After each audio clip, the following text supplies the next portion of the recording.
Good morning. I am excited to present this series of Bible studies for the Northwest Baptist Association for your ladies' retreat. And I am even more excited about your theme, which is for such a time as this.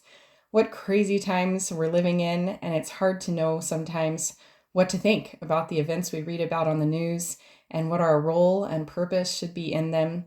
And so I thought we'd talk today about Jesus and his disciples in the Garden of Gethsemane.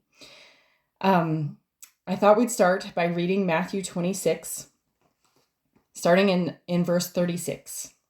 It says, "Then Jesus went with them to a place called Gethsemane, and he said to his disciples, 'Sit here while I go over there and pray.'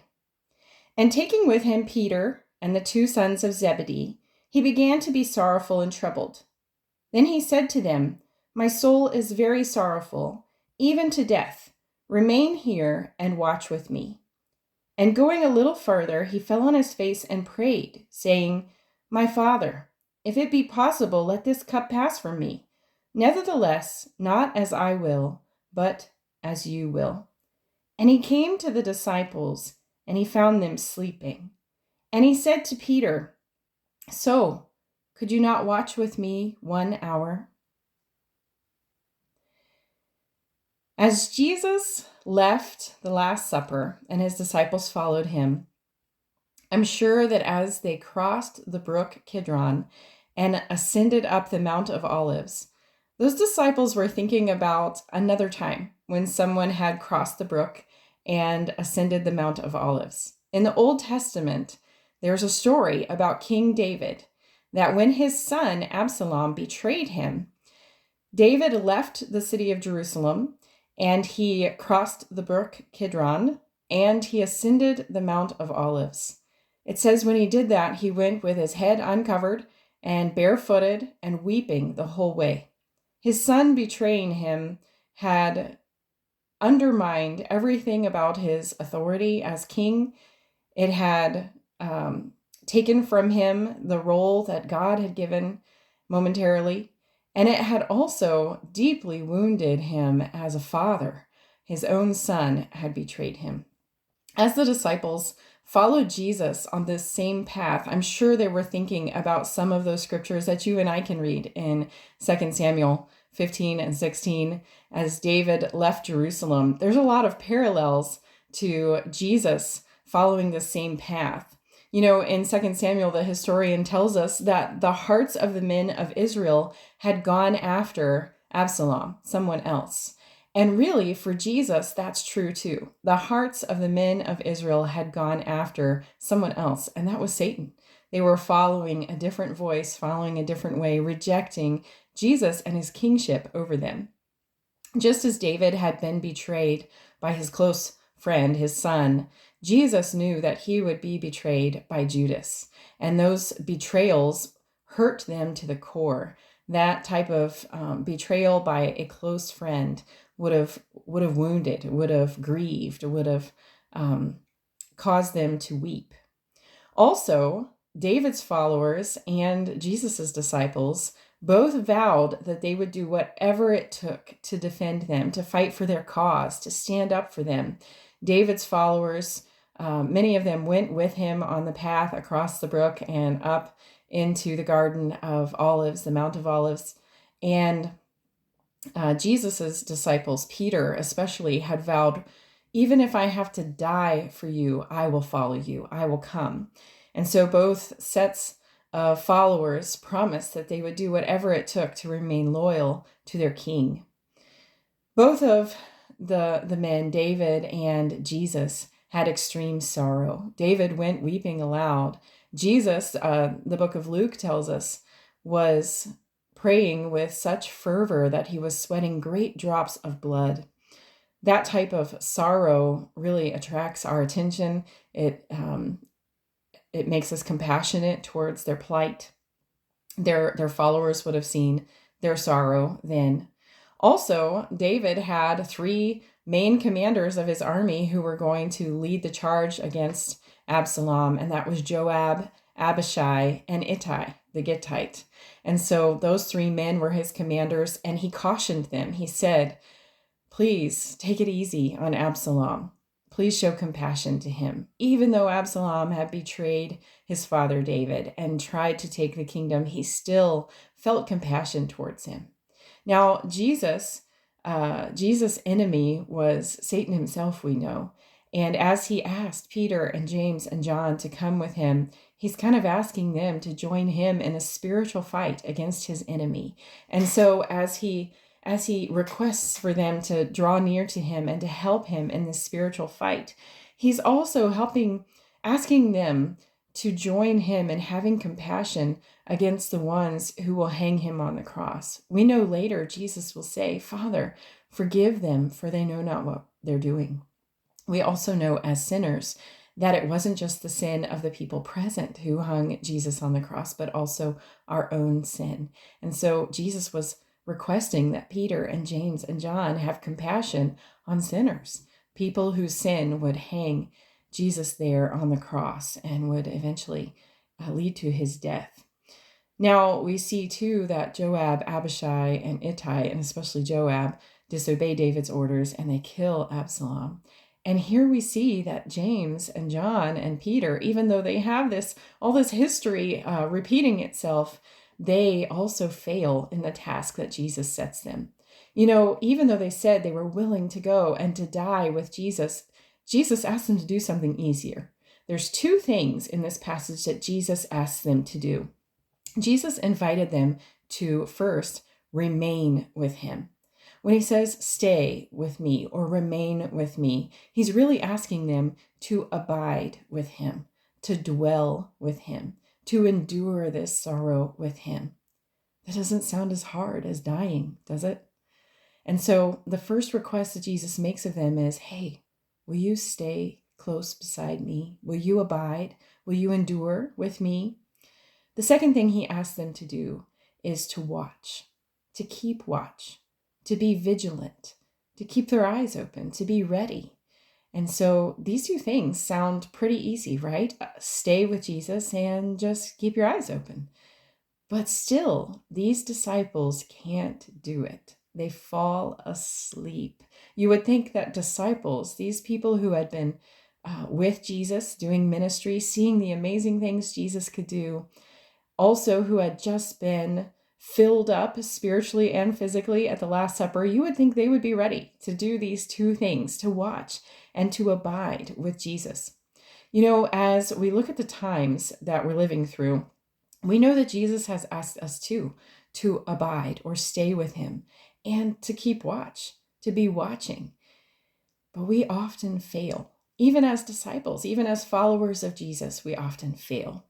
So I think it would be instructive for us to ask the question, why are these disciples sleeping? And to kind of get a peek into maybe why we also are sleeping and can't do these two simple things to abide with Jesus and keep watch with him. So, why are the disciples sleeping? The first reason is because they have physical fatigue. They're tired. It's the middle of the night. They've followed Jesus. They've had the Last Supper. They have had a busy day, I'm sure. And here they have walked across the brook Kidron and up the Mount of Olives and into the Garden of Gethsemane. And it's the middle of the night. They have physical fatigue. They're tired. They live in physical bodies that get tired. But so does Jesus at this point. He's living in a man body and experiences fatigue as well. But he's asking them, please, ignore your physical fatigue, overcome it, and watch with me. So they had physical fatigue. They also had emotional fatigue. If you think back to the Last Supper and think through all the things Jesus said to them, which in the book of John, it comprises several chapters. Think through those things and think through how many times it says the disciples didn't understand. They had emotional fatigue because they were kind of confused about the things Jesus had said. Even the comforting things Jesus said when he said that he would go away from them and that the Father would send a helper, by which he meant the Holy Spirit. That still was conflicting to them because they were asking, well, where are you going? How come we can't go? They had an emotional fatigue here. They were overcome by their inability to understand. also remember that their stomachs were full. Sometimes when we have just eaten a big meal, think about Thanksgiving or a family party or Easter dinner, you can think about how tired you get when you're full. And so these guys had just celebrated the Passover together. They had eaten this meal. So they're emotionally fatigued and physically fatigued. Now, the other thing that we get a clue into here is in the book of Luke, in that passage about this event. And Luke tells us they're sleeping for sorrow. These disciples have spiritual fatigue too. They have sorrow. And I think all the things, even though they didn't understand them completely, that Jesus had said about his end of life time, they comprehended enough to know that it was going to be hard, that it was going to be sad, that it was going to be very difficult for them spiritually. And so they were so overcome by grief that they fell asleep. A lot of times where we minister, we often encounter children even who have gone through abuse, who are suffering from depression, who sleep a lot, more than is normal, sometimes up to 20 hours a day. And often when I see that, I have that child in my mind as something is not right. They have a sorrow, a spiritual fatigue that shouldn't be the case. Someone should help them. It's a clue that something is wrong. And for these disciples, we can see spiritually here in this spiritual fatigue that because of this sorrow, they don't know how to deal with it. A lot of times when we go through times of grief, we don't know how to deal with it either. And one of the ways that we just shut it off and turn our mind off to it is to sleep. And so this fatigue just overcomes them. Finally, they probably also had ministry fatigue. They've been following Jesus a long time, ministering to the people that he ministered to, answering questions. When is Jesus going to speak? What is he going to do? Can you guys help pray for this and heal this issue? And so they probably are tired because they have been busy showing compassion to others and just doing ministry with Jesus. And so that comprises like fourfold fatigue there. They have physical fatigue, they have emotional fatigue, they have spiritual fatigue, they have compassion fatigue. They're just tired. And so they are too tired to abide with Jesus. They are too tired to keep watch. So why are we sleeping? As disciples of Jesus, why do we fail to abide and to keep watch? We see all the things on the news. We see the things happening in our government. We see the things happening all around us that cause us concern. They almost are so heavy that they make us just want to go to sleep and forget about it. We have physical fatigue. Think about how busy you are. I know in today's age, in my own life, things are very busy. I have 4 kids. I homeschool them. We do ministry. I am a writer. There's lots of different things I can be busy doing. But when I get physically tired, sometimes I ask myself the question, have I been busy doing the best things? There's a lot of good things that I could be doing. I could be doing this good thing or that good thing. I get calls all the time from people who need me to help them or want me to join in what they're doing. And those are good calls and sometimes great opportunities. But I have to prioritize, am I doing what is best? And the way that I do that is I think through, does this activity or this endeavor have eternal significance? Is this going to have an eternal weight to it? So whenever I find myself drifting into doing the things that are just busy work, just to get it done, I ask myself, is this eternal? Is this going to have eternal significance? Now, sometimes the simplest task, like doing laundry or washing dishes at my house, those things do have eternal significance when I do them with patience and I do them with love. I don't always, but when I do, those can have eternal fruit when I'm showing my children how to do them or when I'm doing them in service to my family. So it isn't the ranked importance of the task. It is more the fruit that it's producing. Is this producing eternal fruit? Is this making an eternal difference? So I find myself being less physically fatigued when I can prioritize and do the best things. Sometimes, though, I still am very tired. I don't get a lot of sleep one night, or Back when my children were little, if I'm up with the baby, those sorts of tasks just lead to physical fatigue. And so, how do we deal with physical fatigue? Are we diligent to go to bed on time? Do we try to take up our time with mindless entertainment because we're tired instead of getting real rest? We'll come back around to that question. Also, we have emotional fatigue. What is your mind and heart full of? Sometimes we get so wrapped up in the drama of our lives, whether it's on social media or whether it's in our everyday interactions. We're so involved with what she said or what he said or what this person did to me in the parking lot that our mind and our heart are so full of these emotions that don't really matter, that don't have eternal significance. And they really weigh us down. That causes emotional fatigue. We're just tired of all the emotions that we're feeling, all these things we get hyped up about. But instead, it may be good to try to increase our capacity for the weightier things. So think about when you're on social media, when I'm on social media, when you look and say, oh, the thing that catches your attention, ask yourself, how often is that thing producing negative emotions in you? You're looking at it and thinking, oh, how could they do that? Or, oh, that isn't their real life. Or all the judgmentally things we say on there that weigh us down. That is emotional fatigue. But what if we use that time instead to do something more weighty, to increase our capacity for the weighty? What if we instead were able to meet with someone and discuss a Bible passage, and even if they shared something negative from their life, something sad or something heavy, that's more of an interpersonal interaction that has a weighty eternal difference because you're able to share that burden with them. You're doing it out of compassion instead of contempt. You're inviting them to open up to you and to share prayer requests with you.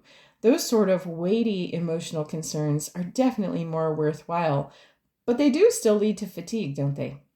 So we can evaluate and weigh what is making us emotionally tired, and then we can then later figure out, okay, I am emotionally tired. How should I deal with these big feelings? How should I deal with these big emotions that are causing this fatigue? We'll come back to that too. Spiritual fatigue. The disciples had it. We have it. How do you deal with grief? How do you deal with sorrow? We all have it.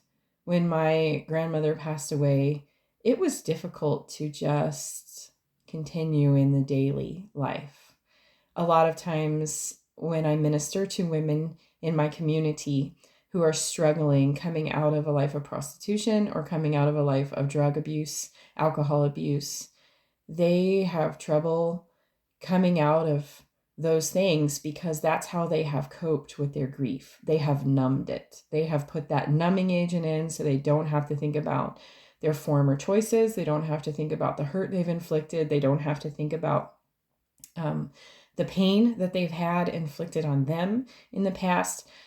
When they numb it, they aren't dealing with it correctly. When we numb our sorrow, it isn't being dealt with, it's just being pushed down. And so how can we deal with grief and sorrow in a Christian way? We look at the news stories sometimes, just recently, shooting in Nashville, shooting in Louisville. How can we look at those big, sorrowful, grief-inducing events as a nation and say, okay, how can I deal with this sorrow as a Christian? On a national level. How do we do it on a personal level? How do we do it on a national level? How do we grieve the lostness in the world without getting so weighed down that it prevents us from abiding with Jesus and keeping watch with him? We have compassion fatigue too, especially if you're in ministry. Like I know a lot of you ladies in Northwest Baptist Association are in ministry alongside your husband. People come to you with their needs. They need food. They need shelter. They need advice. They need comfort. They need your time. They need your attention. They need your resources. And some days you might just feel so fatigued that you just don't feel like you can care anymore. I've cared, and I'm done caring. And maybe the disciples felt that way too. And I think the question for us is, whose pantry are you going to for the supplies on these issues? Where do you go for the compassion to pour out to the people who are coming to you? Where do you go for the comfort you need in your sorrow? Whose pantry are you going to for the emotional stability you need to deal with other people's burdens and issues? Where do you go? What supply do you look for when you're physically fatigued and you just don't think you can stay awake for 5 more minutes to read your Bible? Where do you go? Whose pantry are you looking in? I know a lot of times I'm looking in my own pantry shelves, like, what do I got in here? I got tomato sauce, or I got this, like when I'm trying to make a meal. But when I'm going to my own pantry, looking for steadfast love, looking for patience, looking for comfort, looking for all the things I need to deal with these types of fatigue, it's empty. It is out. And that's why I'm fatigued. It is completely bare. And the disciples, when they went and looked for, oh, how am I going to stay awake with Jesus here? How am I going to stay close to him when I'm just so tired? When they're looking in their own shelves, they're not finding anything that's going to help them deal with these types of fatigue. It's Jesus we need to go to. If they had just obeyed him, if we would just obey him and abide, stay close, endure the suffering with him, if we stay close to him and look in his cabinet, it is an endless supply of faithfulness, endless supply of steadfast love, endless supply of mercy and compassion, endless supply of energy, even when we are fatigued. That is a place we can go and draw from and learn from and drink from and be filled up from. His promises never run dry. They never go empty. They never run out. And so all of these fatigues we can take to him when we abide with him. In the times when I've been the most fatigued, and he has put before me a task that I can hardly think about even attempting to meet. If I go to his supply, then I have been blessed beyond measure with his provision. When I go to mine, I fall asleep. What are we missing when we do fall asleep? What were these disciples missing when they fell asleep? Well, first of all, we're missing that opportunity to abide with Jesus. Think about it. If Jesus was right there beside you in person saying, hey, could you just sit here with me? Could you spend time with me? Don't you think it'd be a lot easier to be like, well, yeah, Jesus is right here. The man that I've seen raise the dead, the man that I know has healed people, the man that can feed 5,000 with nothing. That Jesus is the one asking. And you would think the disciples would be able to look at him and say, well, of course I can. He's right here. But they missed out on that opportunity to abide with him because they didn't look to him for the strength to do so. We miss out on that opportunity too. When he asks us to abide and we fall asleep because of our fatigue, then we're missing out on that opportunity to be with him. Also, we see that they miss out on the strength to withstand temptation.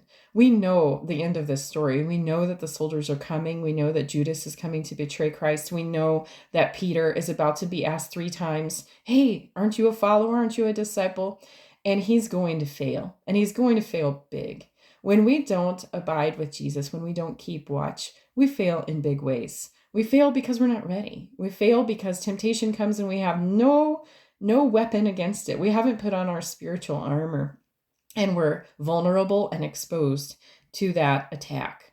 Also, they missed out on the importance of prayer. Think about this prayer that Jesus prays that's recorded for us here, but they were sleeping. They did not hear a lot of it. They didn't hear most of it, probably. But as Jesus prays, he's praying that this cup of suffering would pass away from him. He's pleading with God to take it because it is so heavy and it is so difficult. But Jesus also prays that quintessential prayer of dependence and submission when he says, not my will, but yours be done. Think about if the disciples had heard that, how much it would have strengthened them. Not my will to fall asleep, Jesus, but your will be done. That submission, that dependence, that type of prayer is what they missed. A lot of times I think we shortchange prayer as like, well, the waste of time thing we do before we actually get to the real work. But prayer here for Jesus was first. Prayer came before the submission on the cross. Prayer came before taking the burdens of the world. Prayer came before becoming the sacrifice for all sin. Prayer enabled him to do those things, to depend on his Father, to submit to the Father's will. And prayer would have helped the disciples here too, and they missed out. When we fall asleep, when we're fatigued, when we're going to our own cabinets in rapid search for the things that we don't have, we're missing out on the peace and the calm and the provision that comes through prayer. The last thing that they missed out on was just seeing Jesus be Jesus. For all of these years they've been following him, they have watched him, they have heard him, they have listened to him.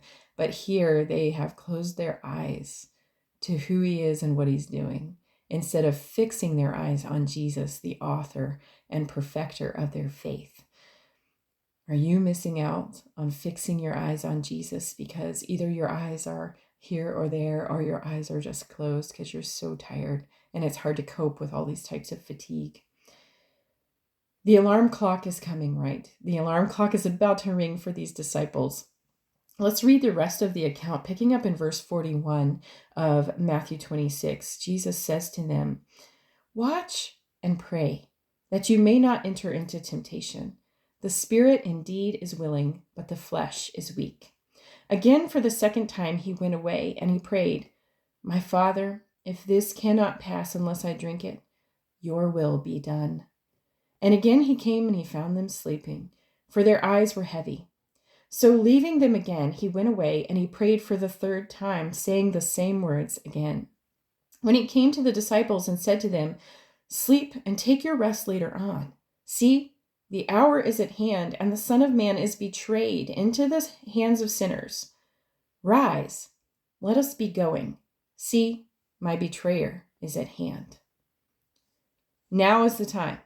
Jesus wakes them up and he had given them the second chance, and here the third time when he wakes them up, he says, "Hey guys, you're not going to be ready.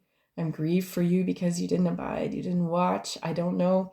I don't know why. Maybe Jesus did know why. I don't know why I am fatigued sometimes and don't abide and don't watch, but Jesus probably knew. But as he wakes them up, you can hear this pain, this sadness in his voice as he wakes them up.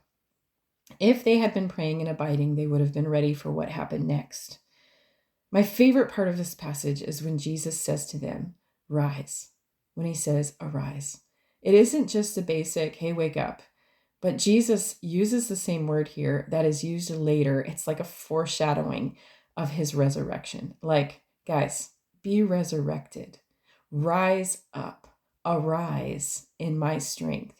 He's inviting them into what's going to happen next because they are not ready.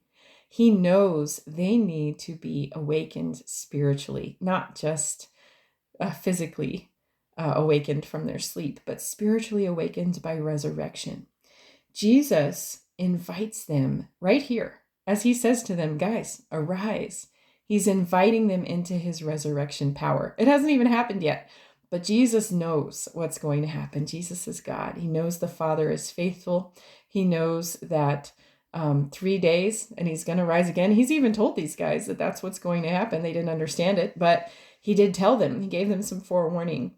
And so when he says to them, "Rise," he's reminding them, guys, in 3 days, things are going to be very different. And when you respond and accept my resurrection power, when you are resurrected spiritually, when you come to me for what you need, you're no longer going to be stuck in this fatigue. If we looked to Jesus and the power of his resurrection, we would be ready for anything and capable of doing his will. Jesus says, "The spirit indeed is willing, but the flesh is weak." He knows that we don't have it in the pantry. He knows that we don't have what we need to comfort ourselves when we have sorrow. He knows that we can't deal with the emotions and the burdens of life. He knows that we have compassion fatigue and we don't care if it's up to us. He knows that we're physically tired. He knows if you have a new baby. He knows if you're up all night caring for an elderly person. He knows those things. But he also knows and is offering for us to join in his resurrection. in order for us to be ready for anything, in order for us to be capable of doing his will. If Peter had abided and kept watch here, what would he have said when those people asked him, "Aren't you a follower of Jesus?" Would it have been an opportunity for him to witness? Could he have encouraged others who were distressed or worried? We don't know. We don't know what would have happened, but we do know that Jesus told him, if you would arise, if you had abided, if you would keep watch with me, things go differently. We would be ready. We would be capable. Also, we would be able to follow Jesus anywhere. These disciples maybe were like I was when I first heard about following Jesus when I was a teenager, and following Jesus seemed like a romantic thing to do, an adventurous thing to do. I imagined following Jesus up mountainsides and doing great deeds and having smiling people gathering around me, happy children, listening to stories. But now, when I think about following Jesus, I think about all of the dark and terrible and hard places where Jesus has gone.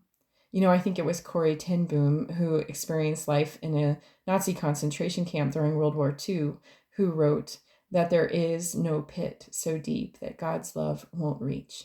And if Jesus goes into those deep, dark places, and Jesus asks us to follow and abide with him, he's asking us to go in deep, dark places. It isn't going to be happy children and mountainsides and butterflies and daisies and all the happy things. It's going to be death, the valley of the shadow of death. It's going to be sickness. It's going to be despair. It's going to be ugliness of sin. It's going to be abuse and neglect. It's going to be hurt. It's going to be hard. It's going to be so difficult that our own shoulders can't carry it. But that's why Jesus said, "Follow me." He didn't want us to go by ourselves. He wanted us to come with him and to abide with him and to keep watch with him. Think about the things that are happening in our day and time for such a time as this. In these times that we're living in, there's some deep and dark things that are happening. And we know that there will come deeper and darker things. But we also know that the presence of the Lord is in those places. There is nowhere you can flee from the presence of the Lord. If you go across the sea, he is there. If you go to the bottom of the sea, he is there. And we know too that he's asked us to abide with him, to go with him. And when we're looking at these times, we really should shift our focus right back onto Jesus and say, I'm following him, even though this seems very dark and this seems very hard and difficult. I know that he is faithful and that I can trust him. If the disciples had abided with Jesus and kept watch, they wouldn't have run away. We know at this point, after Jesus is arrested, Judas betrays him, the disciples scatter. They run away. They're afraid. They don't continue to abide because they weren't in the first place. They were giving in to their fatigue because they weren't looking to Jesus to solve it. So, Jesus, when he said to them, "Rise," he was asking them, guys, after we regroup, after the resurrection, after these hard days, I'm inviting you back into my resurrection power. I'm inviting you to trade your fatigue for my resurrection. And you can hear in Jesus's invitation here, rise, let us be going. He's got things to do. He knows he's going toward the cross, and it's going to be difficult. But he also knows that he's inviting us into his resurrection power, that death is not the end of the story, that we don't have to do it alone like he did, that we can trust in his ability and his filling and his provision for us.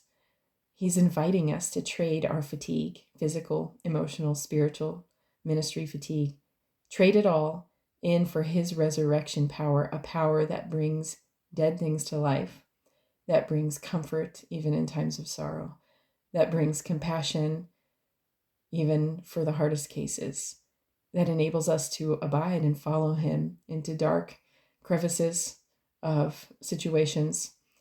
But in doing that, he also knows that he's bringing light, and he's bringing comfort, and he's bringing joy, and he's bringing peace and love, the fruit of the Spirit, when we trust him to raise us to new life. Let's pray together. Lord Jesus, we thank you that you didn't leave this as the end of the story for Peter or James or John, that you gave them a little foretaste of what was to come when you said, "Arise, the resurrection is coming, guys." Lord, I pray that you would help us to abandon our fatigue, whatever is tiring me, whatever is tiring us. I pray that you would help us to gladly give you that burden and take on us instead your yoke. You said, "My yoke is easy and my burden is light." But first you said that we must come. Come to me, all who labor and are heavy laden, and I will give you rest. Lord, I pray that you would help us to come, that you would help us to abide with you, that you would help us to keep watch with you, even though we're tired. When we trade our fatigue for your resurrection, you make us able. Our spirit then indeed is willing, even though our flesh is weak. But Lord, you know, and you've offered us help. Lord, I pray that you would give us your help today in these matters. In Jesus' name, amen.